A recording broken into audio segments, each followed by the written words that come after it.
All right, in section 12.5, we're going to be solving quadratics, but now we're going to be solving them by factoring.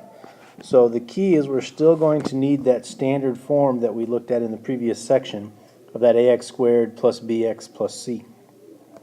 And what we're going to use is we're going to be using something called the zero product rule, and we'll talk about that in just a second. Okay? And the zero product rule is kind of derived from the multiplication property of zero, which says that anytime I multiply a number by zero, then I'm going to get zero as an answer. Okay? So basically, what this zero product property tells us is that if I multiply two things together and I'm getting an answer of zero, then one of those factors has to be equal to zero.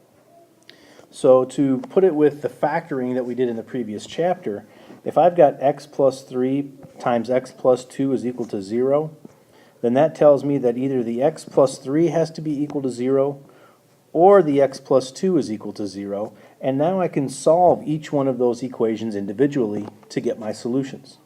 Okay? So let's look at some examples. So we want the solutions of the equation 4t plus 1 times the quantity of t minus 2 equal to 0. So we're going to use the zero product rule, or the zero product property. So if the product of two things is equal to 0, then that means that either the 4t plus 1 factor is equal to 0, or the t minus 2 factor is equal to 0. And now I can solve each equation individually. So that would give me 4t equals negative 1, which means t would be negative 1/4. And over here, I would add 2 to both sides, and I would have t equals 2. So my solutions would be negative 1/4 and positive 2. Those would be the solutions to my equation, or the roots, or the zeros of the function. Remember, we used those terms in the last section. Okay? So let's look at some more examples. So in A, we've got the equation x plus 1 times x minus 5 equals 0, which means either x plus 1 is equal to 0 or x minus 5 is equal to 0, in which case x would be negative 1 or x would be positive 5. So my two solutions are negative 1 and positive 5. Okay. Let's look at part B. Again, I've got a product, 2x plus 3 times x minus 4 equals 0. It means either 2x plus 3 is equal to 0 or x minus 4 is equal to 0. So now I solve each equation. So that would give me 2x equals negative 3 and x equals negative 3 halves, or x equals 4. So my solutions are negative 3 halves and positive 4. And let's look at C. I'd have 2y plus 1 equals 0, or I'd have y plus 14 equals 0. So that would give me 2y equals negative 1, which means y is negative 1/2. And this would give me y equals negative, kind of running out of space there. This would give me y equals negative 14. So my solutions here are negative 1/2 and negative 14.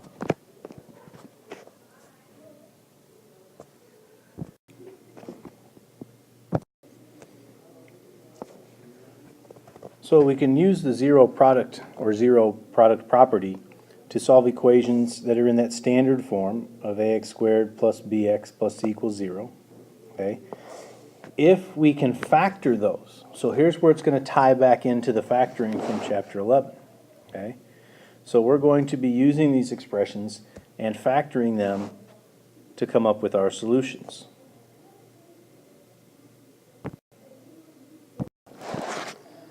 So what are the solutions of the equation x squared plus 8x plus 15?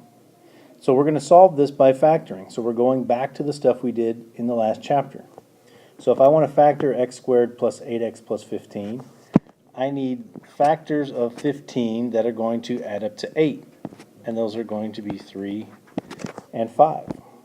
So that would factor to x plus 3 times x plus 5 equals 0. And now we can use the zero product property. It says either x plus 3 is 0 or the x plus 5 is equal to 0, giving me x equals negative 3. This would give me x equals negative 5. So my solutions are negative 3 and negative 5. And those are the two solutions to my equation. Okay. So let's try a couple more. M squared minus 5m minus 14 is equal to 0.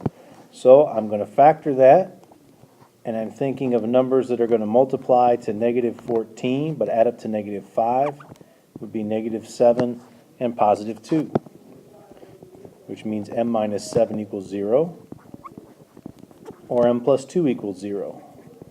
So here I get m equals 7, here I get m equals negative 2, so those are my two solutions, negative 2 and positive 7. Okay. Try part B on your own before I do it in the video.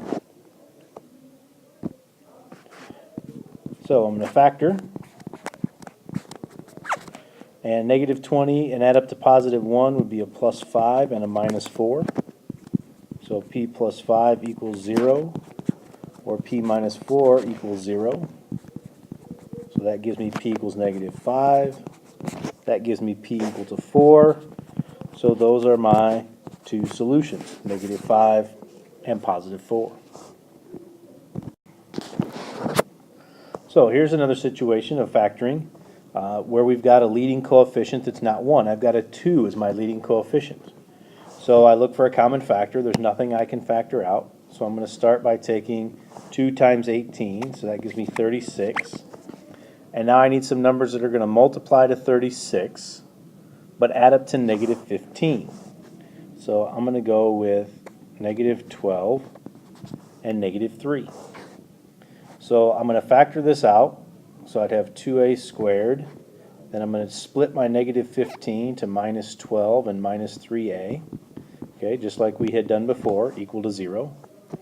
And now I'm going to factor by grouping. Okay, looking at the first two and the last two as my groups. So I can factor out a 2a, which leaves a minus 6. I could factor out a minus 3, which leaves a minus 6, and that's still equal to 0. So my common factor is a minus 6.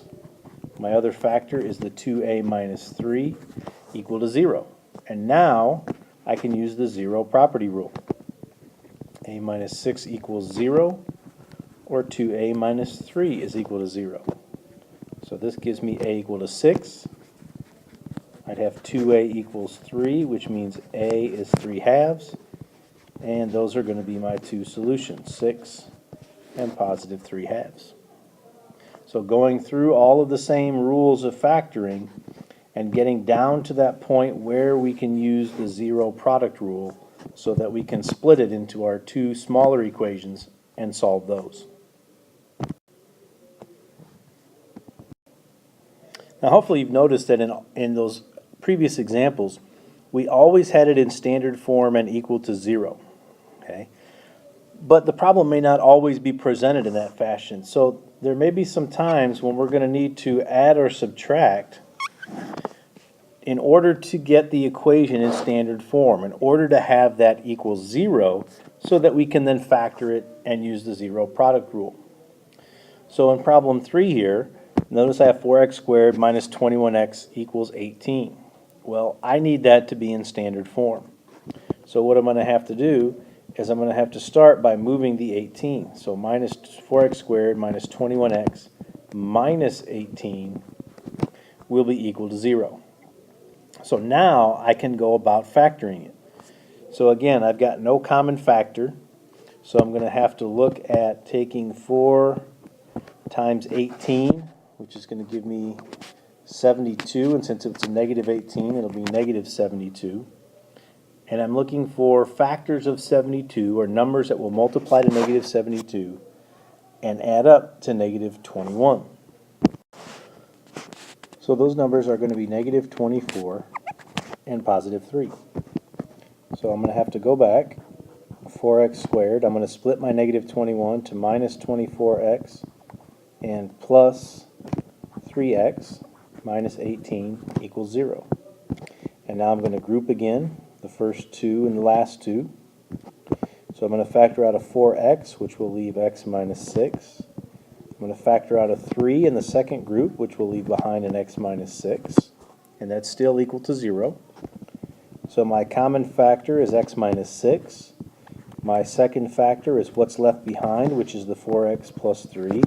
And that's still equal to 0. So now we're to the point where we can use zero product rule. So either x minus 6 is equal to 0, or 4x plus 3 is equal to 0. So this would give me x equals 6. This would give me x equals negative 3/4. So my solutions are negative 3/4 and positive 6. So let's try another one. So notice we don't have it in standard form. We don't have an equals 0.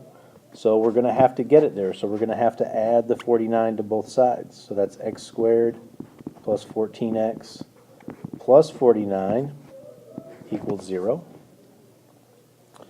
And what numbers multiply to 49 and add up to 14? It's 7 and 7. That's both the same. So remember that becomes x plus 7 squared equals 0. Well, since there's only one factor being squared and I'm getting 0, the only thing that I could square and get 0 would be the number 0, because 0 squared equals 0, which means that I'm going to set x plus 7 equal to 0, and I only get one solution this time. I get negative 7.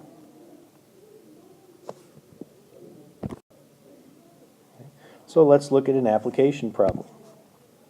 So we're going to construct a frame for this rectangular photo. So we want the frame to be the same width all the way around, so that's the width of the frame is x. The total area of the frame is 315 inches squared. What should the outer dimension of the frame be? So we're looking for the width of this frame. Okay. So what do we know? We know the size of the photo is 11 by 17. That's in the diagram here, 11 by 17. We need the outer dimension of the frame. Okay, so what we need is we need to know what this distance here is. Well, I know the picture itself is 17. This width over here is going to be x, and this width over here is going to be x. So I'd have 2x plus 17 for the entire length of the photo.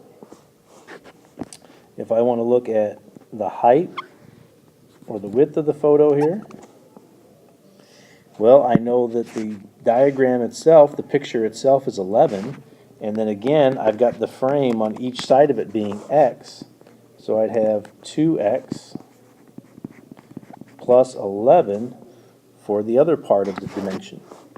So the area of a rectangle is the length times the width, and that is equal to, in the information it told us the total area of the frame and the photo was 315. Okay.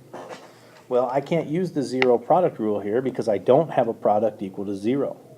So what we're going to have to do is we're going to have to multiply this together and then rearrange our terms to put it into standard form. So if we multiply these things together, we're going to get 4x squared, and that would be a 22 plus a 34, which is going to give me a plus 56x. And then the last one would be the 17 times the 11, which is a plus 187, and that's equal to 315. So now to get it into standard form, I'm going to have to subtract the 315. So I'm going to take the 187, subtract the 315, and I'm going to get a negative 128. And that's going to be equal to 0. Now I've got a common factor of 4 here, so I'm going to factor out the 4, and that'll leave me x squared, and that'll be 14x and minus 32 equals 0. So I've got a product that's equal to 0, but the first one is a 4, okay? And 4 is never going to equal to 0. So the only part that I really need to be concerned with is this portion here. So I need to factor that. What values will multiply to negative 32 and add up to 14? Well, I could factor that into x plus 16 and x minus 2 equals 0. So either x plus 16 is 0 or x minus 2 is 0. In this case, I would get negative 16. Here, I would get positive 2. So I still get my two solutions, but I have to look at the context of the problem. The problem is asking for a length. It's the width of this frame. Well, a length can't be negative. So the x equals negative 16, that's not a valid solution for this problem. Okay? So the width of my frame is going to be 2 inches in order to make this work. Okay. All right, and one last thing. Use the function f of x equals x squared minus 4x minus 5. And what are the zeros of the function? Okay, so we've kind of been talking about this term zeros and roots and x-intercepts. When we talk about the zeros of the function, what we're looking for is we're looking for what x makes the value of the function, which is f of x, equal to 0. Okay? So to figure that out, what we do is we take the f of x and we replace it with 0. So I'd have 0 equals x squared minus 4x minus 5. And now we're right back to the equations we were solving before. I'm going to try to factor it and use the zero product rule. So I can go with x minus 5 and x plus 1, which means either x minus 5 has to be 0, or x plus 1 has to be 0, which means I'd get positive 5 and negative 1. So the zeros of my function are negative 1 and positive 5.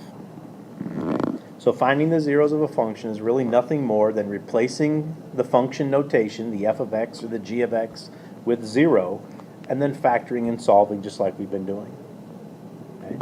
So if you have any questions, please feel free to come in the morning during enrichment, and we can try to get those cleared up before class.